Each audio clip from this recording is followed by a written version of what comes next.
Энэ бол миний Motivational Monday. Сайн байцгаана уу? Намайг Гунцгийн Ганбат гэдэг Luffy сүлжээ ресторануудыг үүсгэн байгуулагч.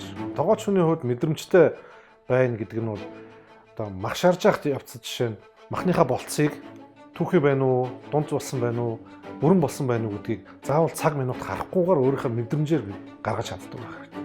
Маш түргэн хугацаанд өөрийнхөө одоо ур чадварыг сойрж мэргэжлийн тоогооч болох гэж айгүй хичээж ажилласан. Маш богино хугацаанд болж чадсан. Энэ давуу тал нь одоо юу вэ гэхээр одоо өөрөө мэргэжилдээ их дуртай, мэдрэмжтэй. Тэгээд мэдээж тууштай, хүч хөдөлмөрийн үр дүн юм болов гэж харж байгаа. Дээрээс Монгол хүмүүс бол ер нь авьяастай шүү дээ. Үйлчлүүлэгчийнхаа одоо хүсэлд зориулж хоолыг болоо дэмжинд нь тааруулж хийдэг ноот гэж бол байдаг.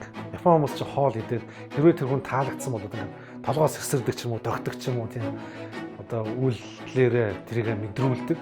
Тэгээд тэр миний одоо үйлчлүүлэгч минь болохоор суши хийгээд нэг нэгээр ингээд өгнө. Тэр бол нэг яг амандаа их тоолнд би ингээд дагаж ингээд ам ингэж хөдөлж яадаг. Тэрийгээр кайф авдаг бол тийм мэдрэмжтэй болцсон байсан.